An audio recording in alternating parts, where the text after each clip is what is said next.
ఈరోజు ఎస్టీ సంఘాల ఐక్యవేదిక ఆధ్వర్యంలో మేము విలేకరుల సమావేశాన్ని ఏర్పాటు చేయడం జరిగింది. ప్రింట్ మీడియా, ఎలక్ట్రానిక్ మీడియాకు ప్రత్యేకంగా ఉత్తమ నమస్కారాలు.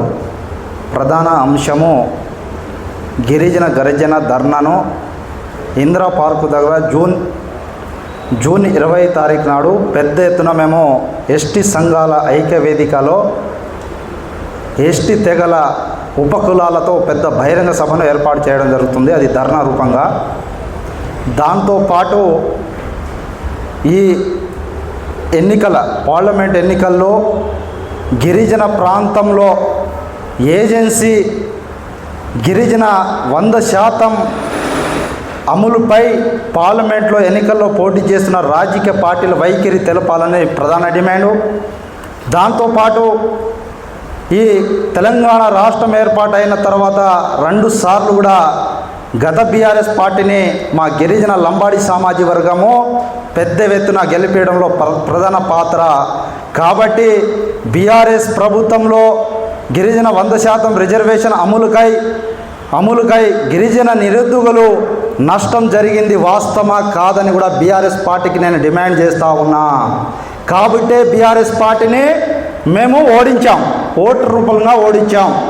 బీఆర్ఎస్ 2 సార్లు గెలిచిన పార్టీలో గెలిపించింది మేమే, బీఆర్ఎస్ని ఓడించింది మేమే, ప్రధాన డిమాండు. దాంతోపాటు గిరిజన ఓట్లతో గెలిచిన కాంగ్రెస్ పార్టీ సక్షణమే ప్రభుత్వం ట్రైబల్ అడ్వైజర్పై ఎన్నికలో స్పష్టత ఇవ్వాలి. ఈయన పక్షాన ట్రైబల్ అడ్వైజర్ కమిటీ 100% రిజర్వేషను మాకు హామీ ఏలన పార్లమెంట్ ఎన్నికల్లో రేవంత్ రెడ్డి ప్రభుత్వాన్ని మేము కాంగ్రెస్ పార్టీని ఓడిస్తున్నాం, పెద్ద ఎత్తున ప్రచారం చేస్తున్నాం. ఏజెన్సీ ప్రాంతంలో మేము అంతా జేఏసీగా ఏర్పాటు చేయడం జరిగింది. భద్రాద్రి కొత్తగూడెం, వరంగల్, ములుగు, ఆదిలాబాద్ నుంచి మహబూబ్నగర్ ఉమ్మడి జిల్లా వరకు మేము ప్రచారాన్ని కూడా మేము తీర్మానం చేయడం జరిగింది.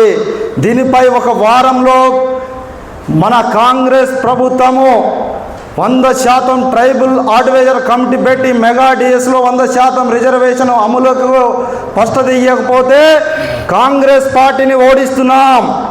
కాంగ్రెస్ పార్టీని మేము గెలిపించింది మేమే. గిరిజన లంబాడి సామాజిక వర్గం 60 నుంచి 70 స్థానాల్లో 20 నుంచి 90 వేల ఓట్లు ఉన్నది. ఇక్కడ మేము కాంగ్రెస్ పార్టీని 80 నుంచి 90% వరకు లంబాడి సామాజిక వర్గం ఓటు వేస్తే గెలిచిన కాంగ్రెస్ పార్టీ మంత్రివర్గంలో అవకాశం కల్పించిన రేవంత్ రెడ్డి గారు నీకు డిమాండ్ చేస్తా ఉన్నా, ముఖ్యమంత్రి గారు మీ ఓట్లు జనాభా ఎంత, మా జనాభా ఎంత, రెడ్డి సామాజిక వర్గం ఓట్లు ఎంత, వాళ్ళకు మంత్రి ఎంత, ఇదా లంబాడి సామాజిక వర్గం ఓట్లు ఎంత, లంబాడికి స్థానం ఉందా, ఒకసారి ఆలోచన చేయాల్సిన అవసరం ఉన్నది. మా బిడ్డకు ఇచ్చారు, ఆ బిడ్డకు మన గ్రామ పంచాయతీ మినిస్టర్ ఇచ్చారు. కానీ అది మా అక్క ఎంతో కష్టపడి మా గిరిజన జాతిని, ఆదివాసిని, గిరిజన ఈ తెలంగాణలో గజ్జలేసుకొని కాంగ్రెస్ పార్టీని గెలిపడంలో ప్రధాన పాత్ర ఉన్నది. పిసిసిఐ మా సీతక్కకు పిసిసిఐ హోమ్ మినిస్టర్ శాఖ కూడా ఇవ్వాలని కూడా డిమాండ్ చేస్తా ఉన్నా. కోయ సామాజిక వర్గం ఇవ్వాలి, అలాగే మా దాంట్లో ఆదిలాబాద్లో గోండ్ సామాజిక వర్గాన్ని కూడా మంత్రిలో కల్పించాలి, అవకాశం కల్పించాలని కోరుతా ఉన్నా. మేము 48 లక్షల మంది ఉన్న ఈ తెలంగాణ రాష్ట్రంలో గిరిజన ఓట్లతో గెలిచింది వాస్తవం కాదా? కాంగ్రెస్ పార్టీ ఇవాళ నడిపిస్తున్న గౌరవ ముఖ్యమంత్రి రేవంత్ రెడ్డికి సూటిగా అడుగుతా ఉన్నా, మా రిజర్వేషన్ ఏడపోయింది? ఇవాళ మా ముఖ్యమంత్రిలో మా గెలిపించిన ఈ తెలంగాణ రాష్ట్రంలో కాంగ్రెస్ పార్టీలో మాకు స్థానం ఎక్కడ? మంత్రి స్థానంలో కూడా మేము డిమాండ్ చేస్తా ఉన్నా. ఇవాళ మా గిరిజన నిరుద్యోగులు నష్టపోయారు.